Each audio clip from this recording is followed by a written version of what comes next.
आज आम्ही बहुजन विकास अभियानच्या वतीने आमचे महासल्लागार advocate M Chavan, advocate Latif Pathan यांच्या नेतृत्वाखाली बहुजन विकास अभियानच्या वतीने चंद्रपूर जिल्ह्यातील रोशन पुळे या शेतकऱ्यांच्या कर्जासाठी किडनी काढून याचा प्रकार त्या ठिकाणी घडलाय। हा प्रकार अत्यंत निंदनीय आहे। त्या प्रकारचा निषेध करावा या ठिकाणी आम्ही सर्व जमलो। आमची बहुजन विकास अभियानची मागणी आहे, कर्जासाठी शेतकऱ्याची किडनी काढून घेतला असे सावकार, त्या 5 सावकारांना अटक करण्यात आले। पत्रांची आधी ऐवजी सावकार फरार आहे, त्या सावकारांची तात्काळ कारवाई करा आणि ह्यांच्या देखील किडनी काढून घ्या, म्हणजे त्रास काय जाणवेल। त्या खाजगी सावकार देखील किडनी काढून घ्या, लोकांना त्रास काय होईल कळतंय।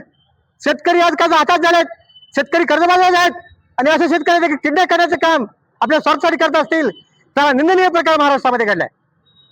संपूर्ण शेतकरी हातात झालेत, शेतकऱ्याच्या पिकाला दाम नाही, तिथे उत्पन्नाला दाम नाही, त्याला वेळेवर भरत नाही, असे विविध कारणे करत असताना आधी खाजगी सावकारी आज प्रचंड प्रमाणे फेपवले। पूर्ण फार मोठे नेटवर्क खाजगी सावकारीचे आहे।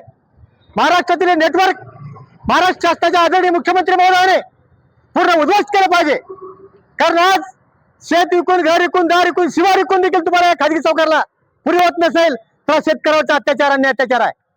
आणि अशा घटना संबंध महाराष्ट्रामध्ये घडत आहेत आणि चंद्रपूर जिल्ह्यात घटना घडली आहे, म्हणजे या घटनेचा निषेध करतो। आणि आधी काही खाजगी सावकार आहेत, ते निंबाळ खाजगी सावकार महाराष्ट्रामध्ये आहेत। अशा सर्व सावकारावर त्यांच्या आतापर्यंत सर्व प्रकरणाची चौकशी होऊन अशा प्रकारे किती घडले आहेत महाराष्ट्रामध्ये याची देखील चौकशी झाली पाहिजे। ही बहुजन विकास अभियानची मागणी आहे। बहुजन विकास अभियानाने आजपर्यंत शेतकरी कष्टकरी निराधार अपंगासाठी विविध आंदोलने गेल्या 30 वर्षामध्ये केलेत। यापुढे देखील बहुजन विकास अभियान कदापि आंदोलन करण्यामध्ये मागे कधी हटणार नाही, हे सर्वांच्या वतीने सांगू इच्छितो। जय हिंद, जय भीम, जय संविधान।